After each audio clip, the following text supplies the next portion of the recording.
A lot is going on at Chelsea right now, and honestly, it's hard to keep up.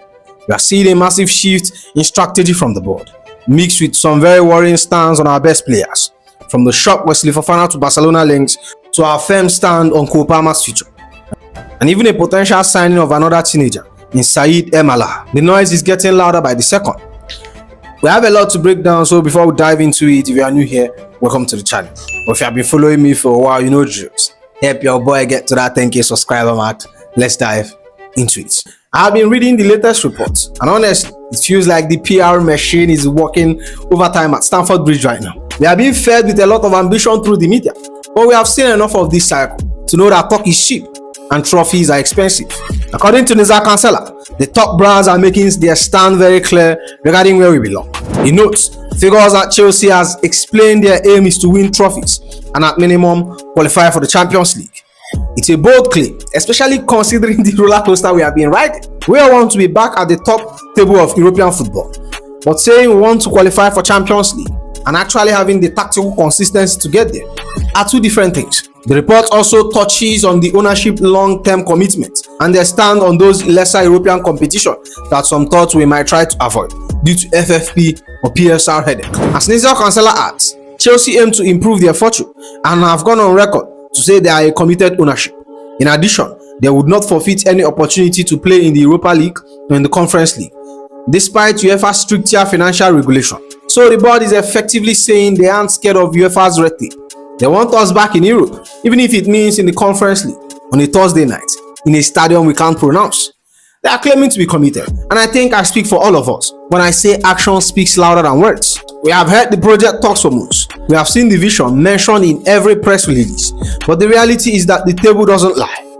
You can't explain your way into Champions League. You have to earn it on the pitch. If the ownership is as committed as they say, we need to see that reflect on the points total, not in ARROGANCE's tweet feed. Talking of not forfeiting European spots, despite financial regulation, is interesting. It shows they are willing to fight the administrative battle. But we are Chelsea. We shouldn't be calculating the minimum requirements. We should be dominating. Just when we thought we might be finishing towards the finished product, we desperately need to climb up the table. The recruitment team has pulled us back into a wonderkids cycle. We are being linked with yet another teenager, and this time we are reportedly ready to bleed Brighton out of the way for him. According to Sports Bleed, Chelsea are now in the front of the queue for 19-year-old winger Saïd El Mala, pushing Brighton aside in the process, and have indicated in talks that they will outbid them. Chelsea would also set to send him back to Cologne on loan. Now look, El Mala is clearly a talent. He's been putting up numbers in the Bundesliga, even hitting double digits this season, and drawing comparison to Lukas Podolski in terms of his impact at such a young age at Cologne. But here is the thing that gets me.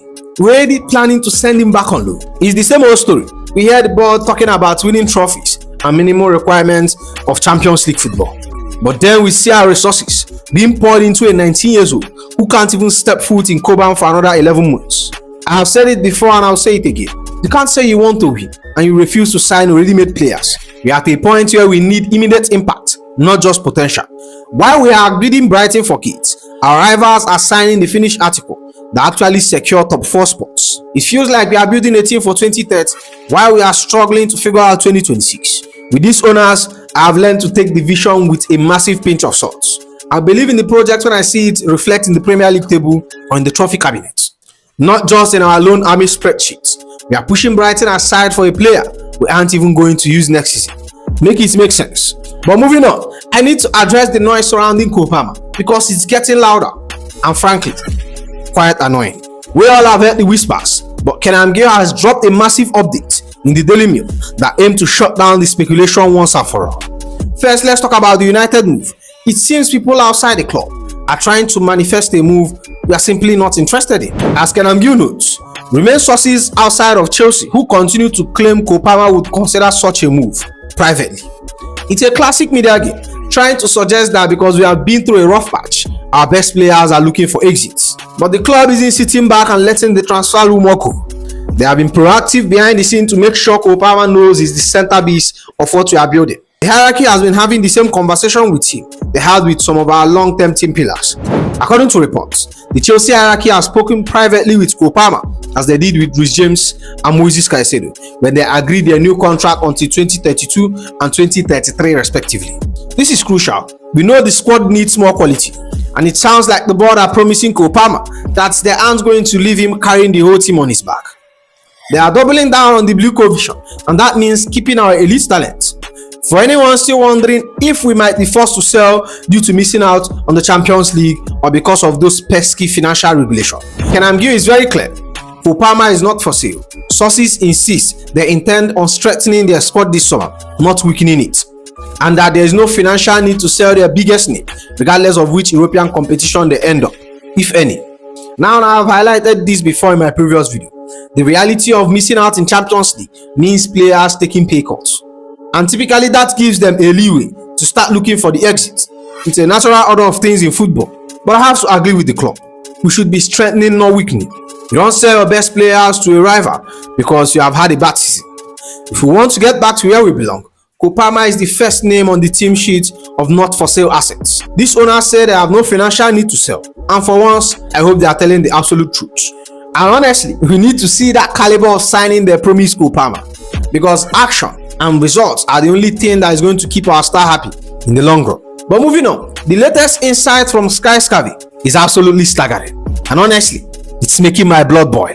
It exposes a level of ego within our board that explains exactly why we are in this mess. We are looking back at a departure of a manager who actually delivered, and the narrative coming out right now is nothing short of embarrassing. Caveri didn't hold back on how the club viewed Enzo Maresca's exit, stating, "I think Chelsea were quite glad to see the back of Enzo Maresca, but looking back now, it was a big mistake to let him go because he's definitely onto something and the players believed in him." Think about that for a second. We had a manager who won 2 trophies in his first season. The players who were actually buying into a system for once, and instead of fighting to keep that stability, the board were glad to see him go.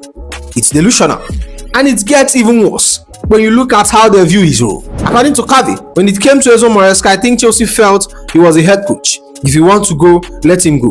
If you think he's going to get the Man City job, fine, he can go and get the Man City job in the summer. If it becomes available, we have a great structure in place and we'll get another head coach in.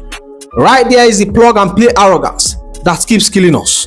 They think the structure is the star, not the person leading the men on the pitch. They treated a double trophy winning manager like he was just a replaceable cog in a machine. They essentially told him, go ahead, join City, we'll find another body to sit in the dugout. Well, my question is, how is that working out for us now? And why are they so convinced their way is the only way? Kev points out the specific moment where the board's ego went into overdrive. I think one of the problems has been when they won the Club World Cup. Because of that, I think they thought we have arrived. Everything we have done, our policies have been vindicated. We have proved everyone wrong. They then carried down on that same route. This is definition of dumb. They took one major success and used it as an excuse to ignore every red flag that followed. Instead of evolving, they doubled down on their mistakes because they are too proud to admit that maybe, just maybe, the football people know better than the board. This right here highlights the pure arrogance of these owners. They dismounted a winning team because they wanted to prove that they are the smartest people in the room. Honestly, with the way they have treated the managers who produce results, I think they deserve everything happening right now. I didn't mean us fans. We are the ones suffering through this, but the board, they deserve every bit of criticism. You don't let a manager who has the players' hat and 2 trophies in the cabinet walk out of the door just to prove your structure works. But moving on, the transfer mill is spinning faster than prime Eden Hazard right now, and Wesley Fofana is the latest name to be thrown in the mix with some massive European heavyweights. We are seeing a classic he said, she said between the Swiss and the British media. According to Sky Sports Switzerland, there have been some movement behind the scene regarding a move to La Liga. Chelsea central defender Wesley Fofana was recently proposed to FC Barcelona by his representative.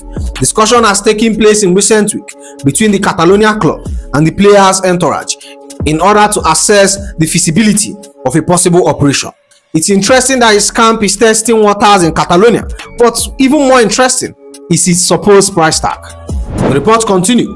Chelsea are not opposed to the idea of the package for Wesley Fofana, but they are waiting for an offer of at least 30 million euros, excluding bonuses, to consider the transfer.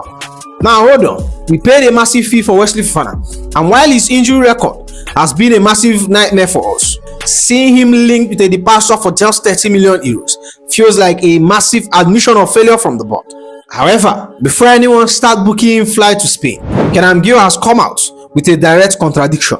Wesley Fofana has no intention of leaving Chelsea this summer, per contact in his camp. Let's be real here. Fofana is not about to go to Barcelona to take a pay cut. We know Barca's financial situation is a mess. And Fofana is on a healthy contract here at the bridge. Why would you leave the Premier League to earn less in Spain while he's still trying to prove he can stay fit? I'll believe this one when I see him holding the shirt at Camp Nou.